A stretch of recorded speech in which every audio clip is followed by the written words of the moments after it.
الحمد للہ وکفا وسلام علی عبادہ الذین اصطفی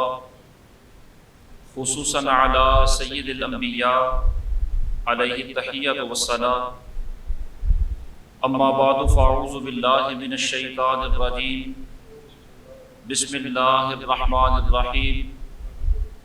لقد کان لکم فی رسول اللہ اسوۃ حسنہ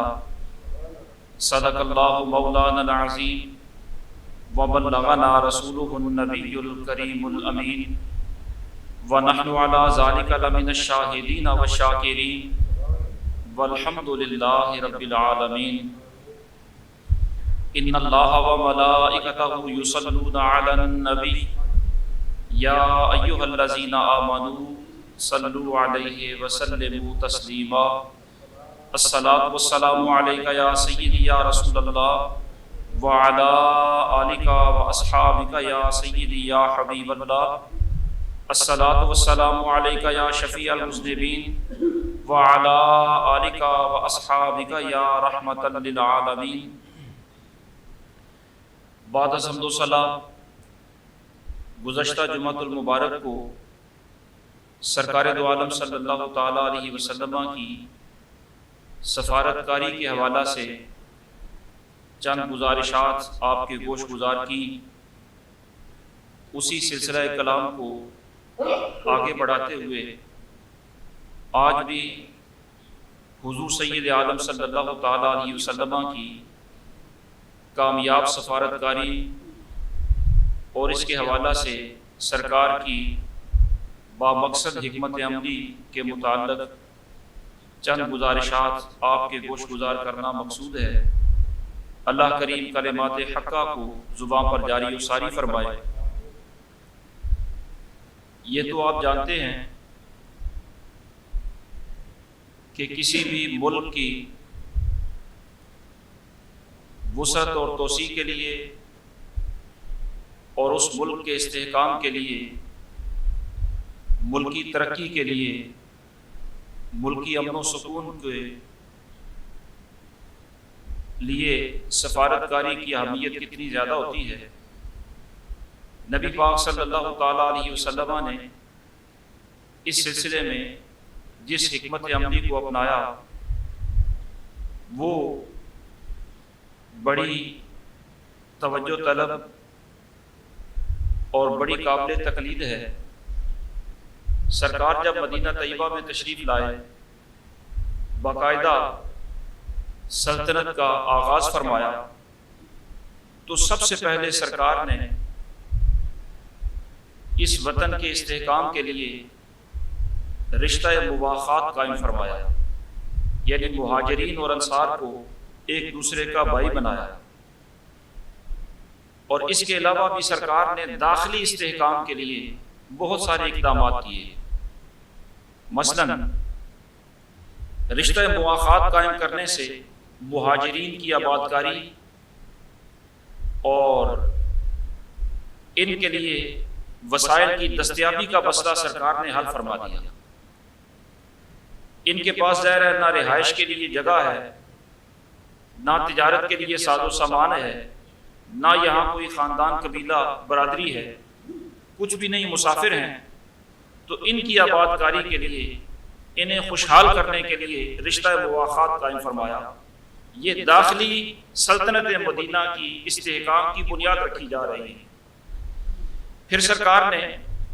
مدینہ طیبہ میں ہی اور مضافات میں جو یہود کے قبائل ہیں ان کے ساتھ باقاعدہ سلطنت کے سربراہ ہونے کی حیثیت سے ایک معاہدہ فرمایا، جس کو میثاق مدینہ کہا جاتا ہے۔ اس میں سرکار نے اپنی اسلام اور مسلمانوں کی بالادستی کو قائم رکھ کر یہودیوں کے ساتھ وہ معاہدہ فرمایا، جس کو میثاق مدینہ کے نام سے یاد کیا جاتا ہے۔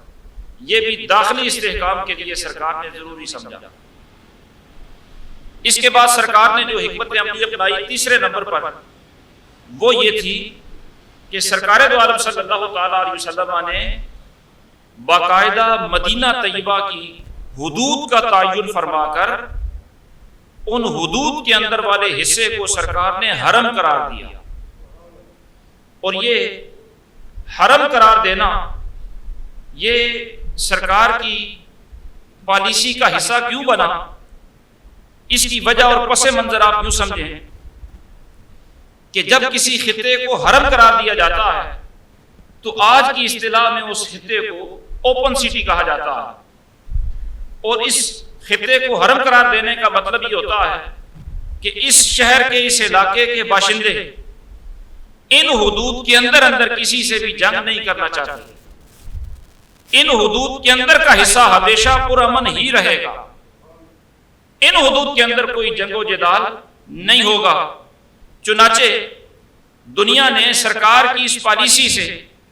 اکتساب کرتے ہوئے عالمی جنگوں کے اندر بھی اس کو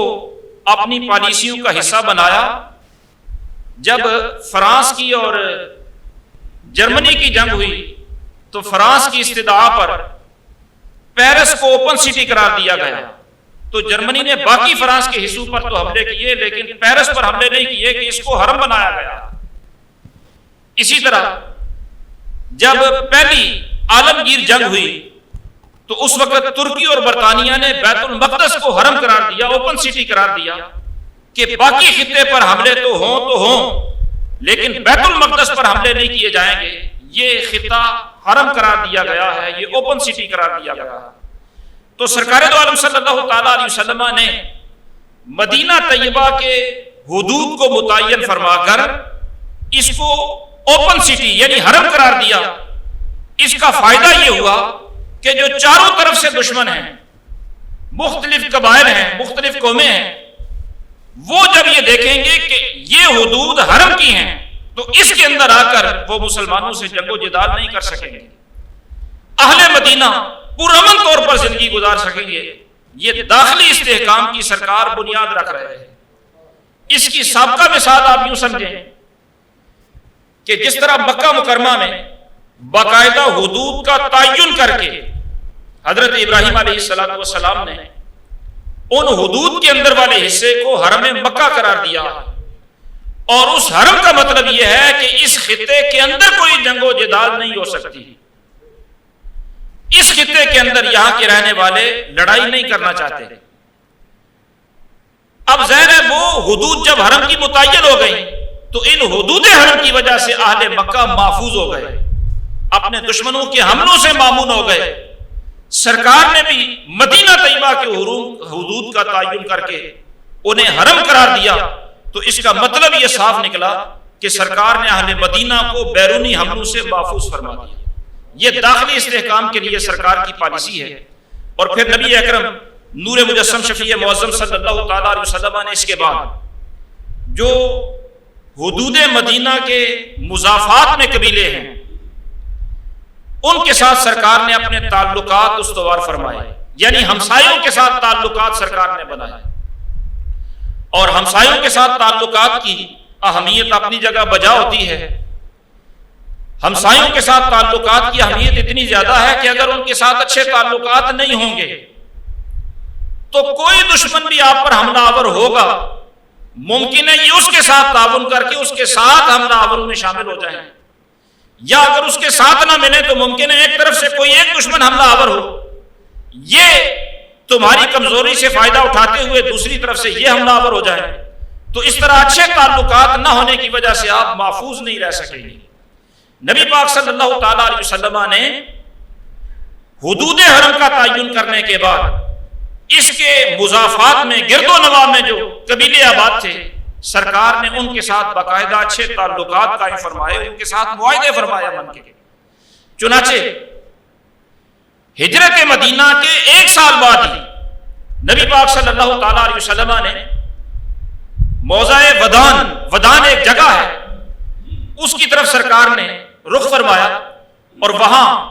قبیلہ قریش کی ایک ذیلی شاخ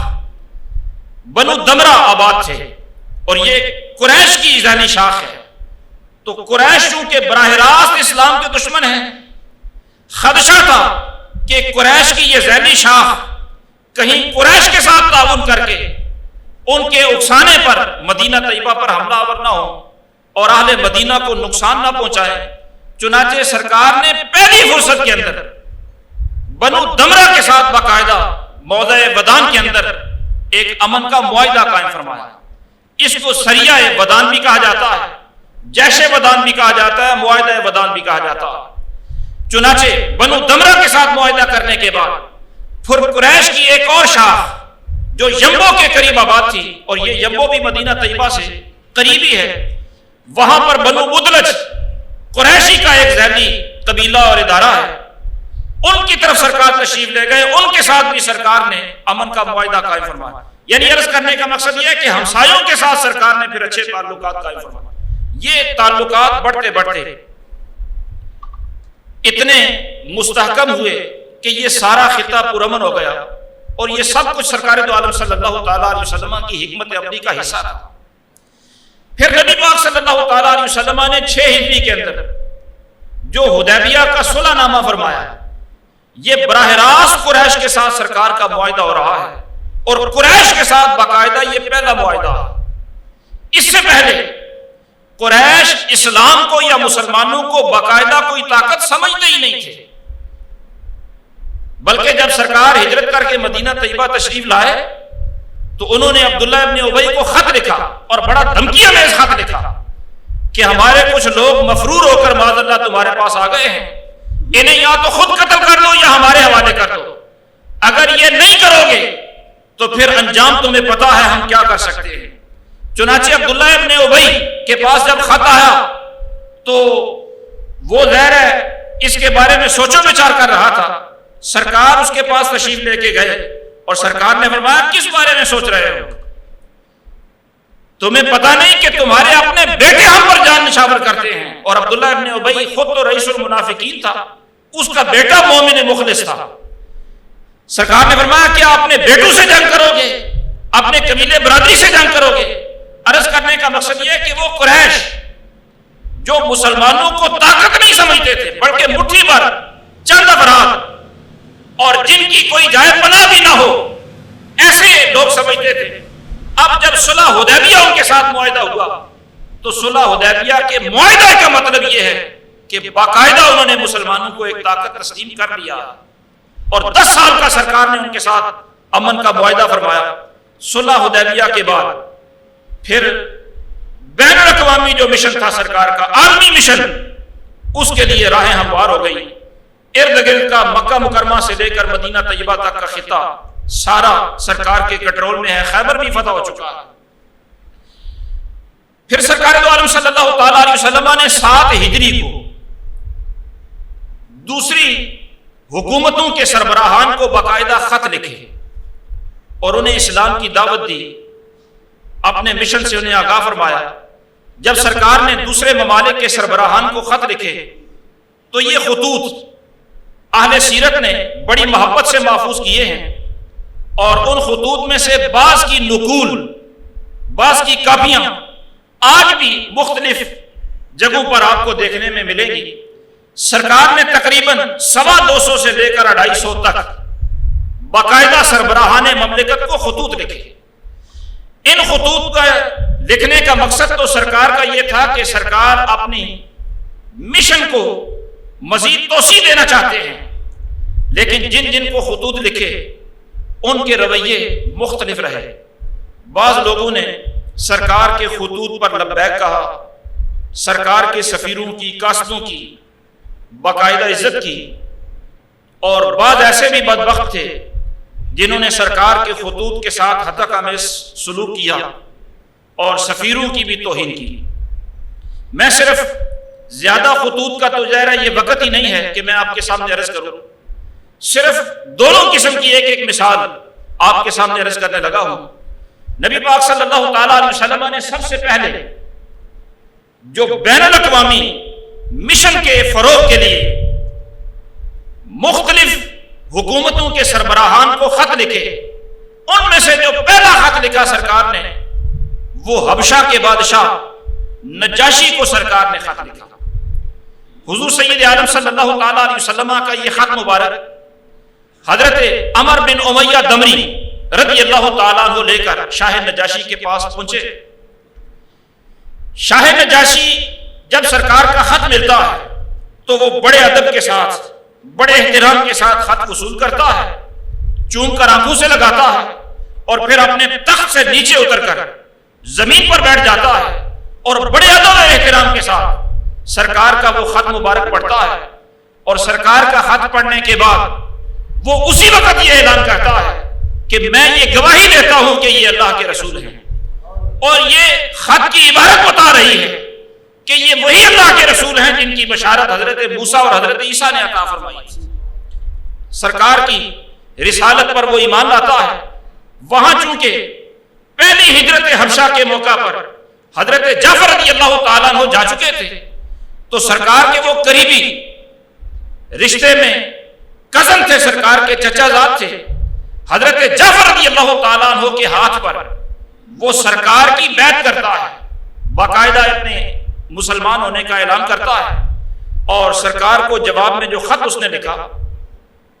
وہ خط یہ تھا کہ حضور میں آپ کی بیعت آپ کے نمائندے کے ہاتھ پر کر چکا ہوں، مسلمان ہو چکا ہوں، اور اظہار غلامی کے لیے اپنے بیٹے کو آپ کی خدمت میں بھیج رہا ہوں، یہ حاضری دے گا، اگر حکم ہو تو میں بھی حاضری دینے کے لیے تیار ہوں۔ چنانچہ سرکار نے اس کا یہ خط پڑھا، پھر سرکار نے ایک اور موقع پر اس کو ایک اور خط لکھا۔ یہ دونوں خطوط شاہ نجاشی کے پاس محفوظ تھے، اس نے باقاعدہ ہاتھی کے دانت کی ایک ڈبیا بنوائی، اسپیشل تیار کروائی، اس کے اندر سرکار کے یہ دونوں خطوط محفوظ کیے، اور اپنے اراکین سلطنت کو اس نے یہ کہا کہ جب تک اس خطہ زمین پر سرکار کے یہ دو خطوط موجود رہیں گے اس وقت تک یہاں پر خیر ہی خیر رہے گی، بھلائی رہے گی۔ چنانچہ وہ مسلمان ہوا اور اس کے زیر اثر علاقہ بھی مسلمان ہوا۔ آپ اس سے یہ اندازہ تو کریں کہ سرکار کی وہ مختصر سی خط کی عبارت کتنی پرتاثیر تھی، اور سرکار کی یہ سفارتی پالیسی کتنی پر اثر تھی کہ ایک سرکار نے خط لکھا ہے، وقت کا بادشاہ بھی مسلمان ہوا، اس کے وزراء اور اس کے سلطنت میں رہنے والے کتنے ہی لوگ دائرہ اسلام کے اندر داخل ہو گئے، اور پھر نبی پاک صلی اللہ تعالیٰ علیہ وسلم اس پر توجہ اتنی فرمایا کرتے کہ سرکار جب غزوہ تبوک سے واپس آئے 9 ہجری کے اندر، سرکار ایک دفعہ فجر کی نماز پڑھانے کے بعد صحابہ میں تشریف فرما تھے، تو نبی پاک صلی اللہ تعالیٰ علیہ وسلم نے اپنے صحابہ سے فرمایا کہ شاہ نجاشی وفات پا گیا، فوت ہو گیا۔ کسی نے آ کر خبر نہیں دی، سرکار اپنی نگاہ نبوت سے اس پر توجہ فرماتے تھے اور اس کے حالات پر سرکار مطلع ہوتے تھے۔ سرکار نے فرمایا وہ فوت ہو گیا ہے، اب اس کی نماز جنازہ کے لیے باہر نکلو۔ صحابہ کا جمع غفیر مدینہ طیبہ میں سرکار کی اقتداء کے اندر نجاشی کی نماز جنازہ ادا فرما رہا تھا۔ ایک طرف تو سرکار کے خط کا یہ ادب و احترام اور اس پر سرکار دو عالم صلی اللہ تعالیٰ علیہ وسلم کی یہ عنایات، اور دوسری طرف نبی پاک صلی اللہ تعالیٰ علیہ وسلم نے کسرا یعنی ایران کے بادشاہ شہنشاہ پرویز نامی اس کو سرکار نے خط لکھا، اور نبی پاک صلی اللہ تعالیٰ علیہ وسلم جب خطوط لکھتے تھے تو سرکار کے خطوط میں ایک جملہ عموماً مشترکہ نظر آتا ہے۔ جس بادشاہ کو بھی سرکار نے خط لکھا اکثر خطوط کے اندر یہ جملہ موجود ہوتا کہ اسلم تسلم، کہ اسلام قبول کر لو فائدے میں رہو گے، سلامتی میں رہو گے، اسلام قبول کر لو تمہارا ہی اس میں فائدہ ہے، اور اگر تم نے اسلام قبول نہ کیا تو اس میں تمہارا ہی نقصان ہے، برباد ہو جاؤ گے، دنیا ختم ہو جائے گی، آخرت تباہ ہو جائے گی۔ سرکار نے اسے بھی یہ خط لکھا، تو سرکار دو عالم صلی اللہ تعالیٰ علیہ وسلم نے جب خط لکھ کر اس کو بھیجا، اور یہاں یہ بھی ضمناً آپ سماعت فرما لیں کہ اس سے پہلے خطوط لکھنے سے پہلے سرکار انگوٹھی استعمال نہیں فرمایا کرتے تھے، لیکن جب سرکار نے خطوط لکھنے کا ارادہ کیا تو صحابہ نے عرض کی یا رسول اللہ، لوگ بادشاہ یہ اس خط کو وصول کرتے ہیں اور پڑھتے ہیں جس پر کوئی مہر لگی ہوتی ہے، اس لیے سرکار نے مہر کے استعمال کے لیے اپنی انگوٹھی بنوائی، اور انگوٹھی کا نقش آپ نے بارہا دفعہ دیکھا ہوگا تصویروں میں کہ اس پر محمد الرسول اللہ اس طرح لکھا تھا کہ سب سے نیچے محمد، اس سے اوپر رسول اور اس سے اوپر اللہ۔ محمد الرسول اللہ یہ نیچے سے اوپر کی طرف لکھا ہوا تھا. سرکار نے یہ انگوٹھی بنائی. جو خط بھی لکھتے سرکار اپنی انگوٹھی کی مہر لگا کر اس خط کو بھیجا کرتے. اور سرکار کی جو انگوٹھی تھی اس میں نگینہ وغیرہ کوئی نہیں تھا, وہ چاندی کی انگوٹھی تھی, اور اس کی پشت پر یہ جو محمد الرسول اللہ لکھا ہوا تھا یہ بھی چاندی پر وہ کندہ کیا ہوا تھا, لکھا ہوا تھا. بارصورت سرکار نے شہنشاہ ایران کسرا پرویز نامی شخص کو خط لکھا, اور وہ ظاہر ہے اپنے وقت کی سپر پاور کا حکمران ہے. جب اس نے حضور کا یہ خط دیکھا تو وہ پیکر نخوت, وہ پیکر غرور و تکبر سرکار کا خط دیکھ کر اس کے تیور بگڑ گئے. وہ کہنے لگا کہ ایک عام آدمی کی اتنی مجال کہ وہ جرأت کرے مجھے خط لکھنے کی. اس نے سرکار کا خط مبارک اسی وقت شہید کر دیا, پھاڑ دیا, اور یہ خط لے کر حضرت سیدنا عبداللہ رضی اللہ تعالیٰ عنہ اس کے پاس گئے تھے. جب سرکار کا اس نے خط پڑھا تو یہ حضرت عبداللہ بن حذافہ سہمی جو سفیر بن کر اس کے پاس گئے تھے, انہوں نے واپس آ کر سرکار کو یہ ساری رپورٹ پیش کی کہ یا رسول اللہ اس نے بڑا ہتک سلوک کیا, آپ کے خط مبارک کو ریزہ ریزہ کر دیا. میرے کریم آقا نے اسی وقت ارشاد فرمایا مزق کتابی و مزق اللہ ملکہ, کہ اس نے میرے خط کو ریزہ ریزہ کیا ہے, اللہ رب العالمین اس کی سلطنت کو پارا پارا کر دے گا, اس کی سلطنت نہیں بچے گی. چنانچہ حضرت عبداللہ بن حذافہ سامی تو یہ رپورٹ پیش کر رہے تھے, اور ادھر سے اس کسرا ایران نے اپنے گورنر, یمن کے گورنر بازان اس کا نام تھا, اس کو خط لکھا اور اس کو کہا کہ تیرے علاقے میں, تیرے زیر تسلط علاقے میں تیرے قریب ایک شخص نے دعوی نبوت کیا ہے, اور میں یہ چاہتا ہوں کہ اسے گرفتار کر کے ہتھکڑیاں پہنا کر میرے پاس پیش کرو. چنانچہ بازان جو یمن کا گورنر تھا اس نے اپنا ایک وزیر اور اس کے ساتھ ایک سمجھدار آدمی مدینہ طیبہ بھیجا کہ جا کر یہ کسرا کا پیغام انہیں پہنچاؤ, گرفتار کر کے کسرا کے پاس لے جاؤ. چنانچہ گورنر یمن کے یہ دونوں سرکاری خاص نمائندے جب مدینہ طیبہ آئے تو رستے کے اندر طائف کے اندر انہوں نے قیام کیا. جب طائف میں قیام کیا تو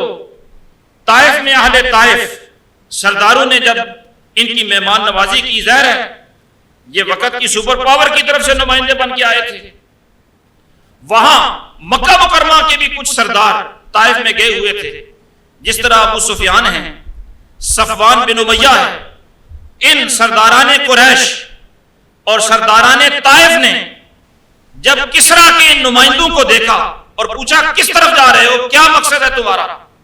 انہوں نے بتایا کہ ہم معاذ اللہ ثم معاذ اللہ حضور کو گرفتار کر کے کسرا کے سامنے پیش کرنے جا رہے ہیں. یہ اہل طائف بڑے خوش کہ اب ان کی ٹکر وقت کی سپر پاور سے لگی ہے, اب کسرا انہیں نہیں چھوڑے گا. یہاں کا علاقہ تو انہوں نے زیر کر لیا ہے, فتح کر لیا ہے, لیکن اب کسرا سے ان کی ٹکر لگی ہے. اب دیکھتے ہیں کیا ہوتا ہے, ان کا خاتمہ اب دور نہیں, ان قریب یہ ختم ہو جائیں گے. چنانچہ طائف سے وہ مدینہ طیبہ آئے اور سرکار دو عالم صلی اللہ تعالی علیہ وسلم سے جب ان کی ملاقات ہوئی تو ان کی وضاحت بڑی عجیب, داڑیاں منڈوائی ہوئی, مونچھیں بڑی بڑی کہ ہیبت ناک شکل لگے. نبی پاک صلی اللہ تعالی علیہ وسلم نے ارشاد فرمایا کہ یہ کیا حلیہ بنا رکھا. انہوں نے عرض کی, انہوں نے کہا کہ ہمیں ہمارے بادشاہ کا یہ حکم ہے کہ یہ روک دام کے لیے ضروری ہوتا ہے. سرکار نے فرمایا ہمارے رب نے تو ہمیں مونچھیں پست کرانے کا اور داڑیاں بڑھانے کا حکم دیا. بہرصورت وہ دشمن کے نمائندے تھے, اگرچہ اس نے سرکار کے نمائندے کے ساتھ ہتک آمیز سلوک کیا تھا, لیکن اس کے نمائندے جب حضور کی بارگاہ میں آئے تو سرکار نے باقاعدہ ان کی مہمان نوازی کی. اور وہ چونکہ انہیں یہ زوم تھا, گمان تھا کہ ہم سپر پاور کے نمائندے ہیں اور ایک عام شخص کو گرفتار کرنے آئے ہیں, اس لیے جب وہ سرکار کے پاس بیٹھے تو بظاہر تو ان کا لب و لہجہ بڑا پر اعتماد نظر آتا تھا, لیکن اندر سے ان کے دل سرکار کی ہیبت سے سہمے ہوئے تھے, لرزہ طاری تھا. اور نبی پاک صلی اللہ تعالیٰ علیہ وسلم خود ارشاد فرماتے ہیں کہ میری روح کے ساتھ مدد کی گئی، میرا دشمن مہینے کی مسافت بھی دور بیٹھا ہو تو بھی میرا نام سن کر ہی کانپ جاتا ہے۔ اور یہ تو سرکار کے سامنے بیٹھے تھے۔ نبی پاک صلی اللہ تعالیٰ علیہ وسلم سے کہنے لگے کہ ہم آپ کو لینے کے لیے آئے ہیں، آپ بہتر ہے کہ ہمارے ساتھ چلیں، اگر آپ ہمارے ساتھ چلیں گے کسریٰ کے پاس تو ہمارا حاکم بازان گورنر وہ آپ کی سفارش بھی کر دے گا، اور اس کی سفارش کی وجہ سے آپ کو کوئی زیادہ نقصان نہیں ہوگا، آپ کو فائدہ ہو جائے گا۔ اور اگر آپ بالفرض ہمارے ساتھ نہیں چلتے تو پھر انجام آپ کو معلوم ہے کہ کسریٰ کیا کر سکتا ہے، وہ مدینہ طیبہ اور آپ کی سلطنت کے شہروں کو تباہ و برباد کر دے گا۔ یہاں ہر طرف ہلاکت ہی ہلاکت ہوگی، سپر پاور کے ساتھ پھٹا ہے۔ اب اتنی بڑی طاقت اور نبی پاک صلی اللہ تعالیٰ علیہ وسلم آپ کا کمال حوصلہ اور سرکار کی استقامت، نبی پاک صلی اللہ تعالیٰ علیہ وسلم نے ارشاد فرمایا کہ میں تو اس کے پاس نہیں جاؤں گا۔ اس نے کہا کہ پھر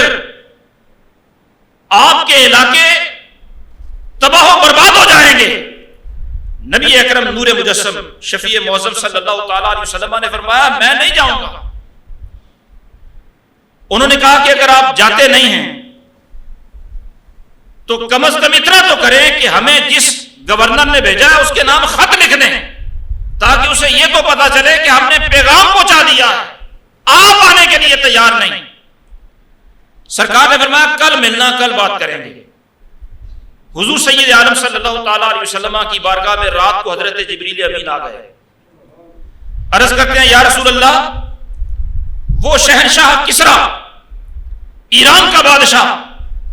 جس نے یہ نمائندے آپ کے پاس بھیجے ہیں اور جس نے آپ کا خط مبارک چاک کیا ہے، اللہ رب العالمین نے اس کو رسوائی والی موت سے دوچار کر دیا ہے، اس کے اپنے بیٹے کو اس پر مسلط کر دیا ہے، اور اس کے بیٹے نے اس کی چھاتی پر چڑھ کر اس کے پیٹ کو چھریوں سے چاک چاک کر دیا ہے۔ یا رسول اللہ وہ قتل ہو گیا ہے، اور رات کے اس پیر فلاں پیر 7ویں پیر وہ قتل ہوا ہے۔ صبح جب سرکار ان سے ملے تو نبی پاک صلی اللہ تعالیٰ علیہ وسلم نے فرمایا کہ جس کے تم نمائندے، جس کے حکم پر تم آئے ہو، اپنے گورنر کو جا کر بتاؤ کہ آج رات کو قتل ہو گیا ہے، اور قاتل کوئی اور نہیں، اس کا اپنا بیٹا ہی ہے، اسے جا کر میرا یہ پیغام پہنچا دو۔ اب وہ نمائندے حیران ہو کر کہنے لگے کہ آپ کو پتا ہے آپ کیا کہہ رہے ہیں، اس بات کا انجام جانتے ہیں آپ کیا ہوگا؟ سرکار نے فرمایا صرف اتنا ہی نہیں،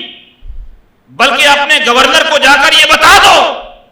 کہ جہاں جہاں تک کسریٰ کی حکومت ہے انشاءاللہ وہ وقت آئے گا کہ وہ سارے علاقے اسلام کے زیر نگی ہوں گے، وہاں میری حکومت قائم ہوگی، اور صرف کسریٰ کی حکومت کے علاقے میں ہی نہیں، جہاں تک کوئی جانور چل کے جا سکتا ہے وہاں تک میری حکومت کا سکہ چلے گا، وہ سارے علاقے میرے زیر حکومت آئیں گے۔ اور بازان کو جا کر میرا یہ بھی پیغام پہنچا دو، یعنی اس کے بادشاہ کے قتل کی خبر بھی پہنچا دو، مستقبل میں سپر پاور کون ہوگا یہ بھی بتا دو، اور ساتھ میرا یہ بھی پیغام دینا کہ آج اگر تو ایمان لے آئے تو تیرا علاقہ بھی تیرے پاس رہے گا، تیرے خزانے بھی تیرے پاس رہیں گے، تیرے لیے ہی فائدہ مند ہے، اور اگر تو ایمان نہیں لاتا تو پھر تو اپنے انجام کے لیے تیار ہو جا۔ وہ جو گرفتار کرنے آئے تھے وہ یہ پیغام لے کر واپس گئے، بازان کو جا کر اطلاع دی۔ کچھ دنوں کے بعد بازان کو یہ خبر بھی مل گئی کہ بادشاہ قتل ہو گیا ہے۔ اس نے سرکار دو عالم صلی اللہ تعالیٰ علیہ وسلم کی اس غیبی اطلاع پر ایمان رکھتے ہوئے حضور کا کلمہ پڑھا، باقاعدہ مسلمان ہو گیا۔ تو سرکار دو عالم صلی اللہ تعالیٰ علیہ وسلم کی اس ایک خط کی وجہ سے پورا یمن اور یمن کے ملحقہ علاقے، وہاں کے رہنے والے بے شمار لوگ سرکار کے ایک خط کی بدولت مسلمان ہو گئے۔ یہ حضور صلی اللہ تعالیٰ علیہ وسلم کی سفارتکاری کی کامیابی ہے۔ اور پھر اس ضمن میں آپ نے یہ بھی دیکھا کہ یہ طائف سے جو ہو کر آئے تھے، اہل طائف بڑے خوش تھے کہ اب اسلام مٹ جائے گا،